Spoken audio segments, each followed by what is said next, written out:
Welcome to Louisiana. My experience has shown that this state is much like Thailand in so much as it's hot, humid, and most of the people are laid back.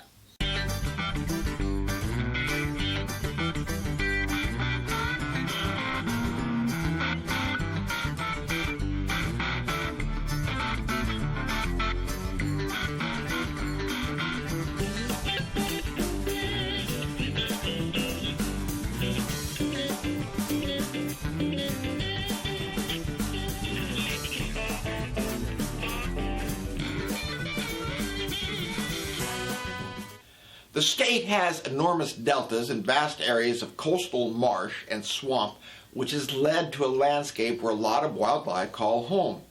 For example, birds like the pelican and egrets. We will cover the latter further on in the program. Now let's look at hot peppers. According to the company's official history, Tabasco was first produced in 1868 in the Pelican State. Originally, all peppers used in Tabasco sauce were grown on Avery Island in Louisiana. As of 2013, peppers grown on the island are used to produce seed stock, which is then shipped to foreign growers, ensuring a year-round supply.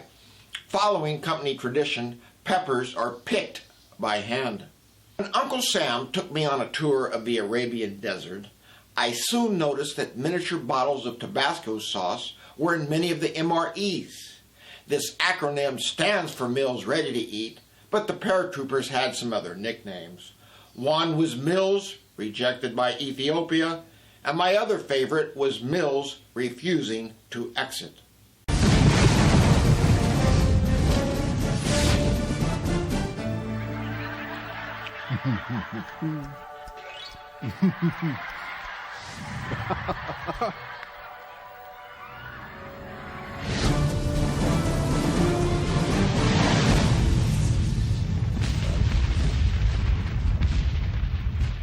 Now let's look at some Thai peppers. The most common one is called the bird's eye chili in English. In Thai they are called prik ki nu, which translates into mouse dung chili, owing to its shape.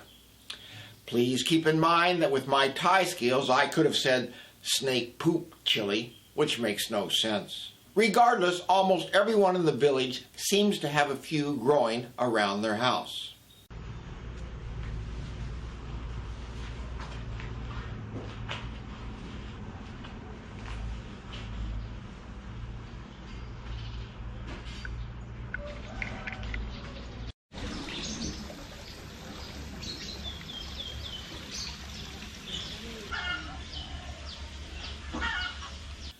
Now let's go back to the year 1999. Initially, when I moved to Bangkok, my condo was on the other side of the road from this 7-Eleven, and I would often go there for coffee or snacks.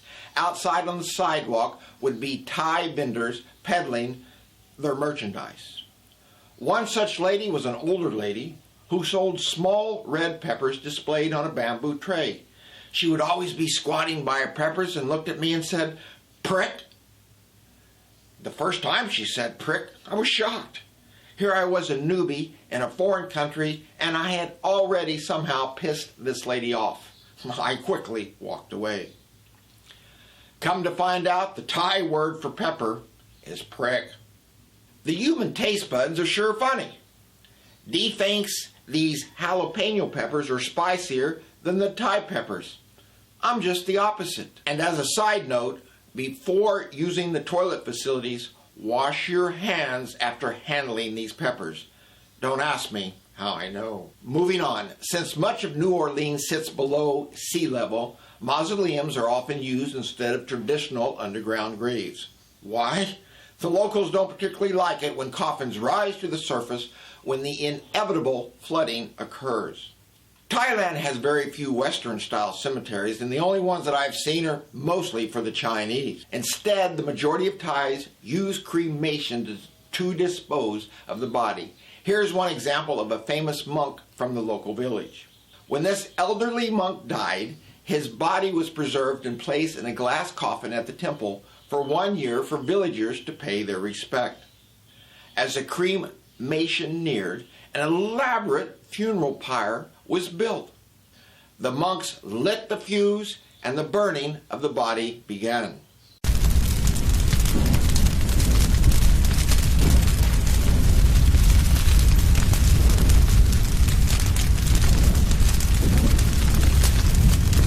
The following day, a few of the villagers combed through the ashes looking for lucky bones.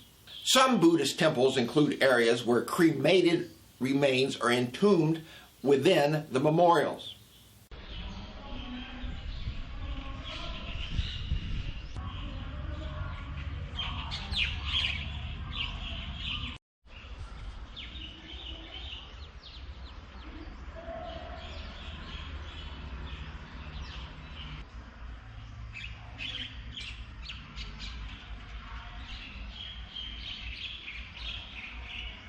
As mentioned earlier, Louisiana is nicknamed the Pelican State. Thailand does have the spot-billed pelican, but not around where I live.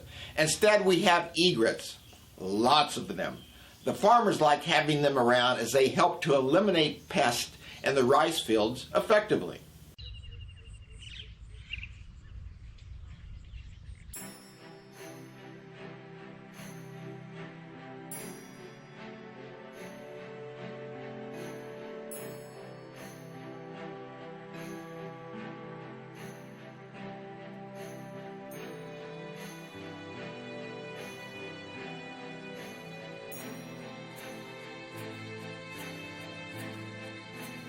Now let's head back to peppers. In the States, they are usually called jalapeno poppers. However, much like I have problems saying certain Thai words, most of the locals have difficulty pronouncing jalapeno. So, George's Pizza, popper, very good. Thanks for watching, and I will see you in Mississippi.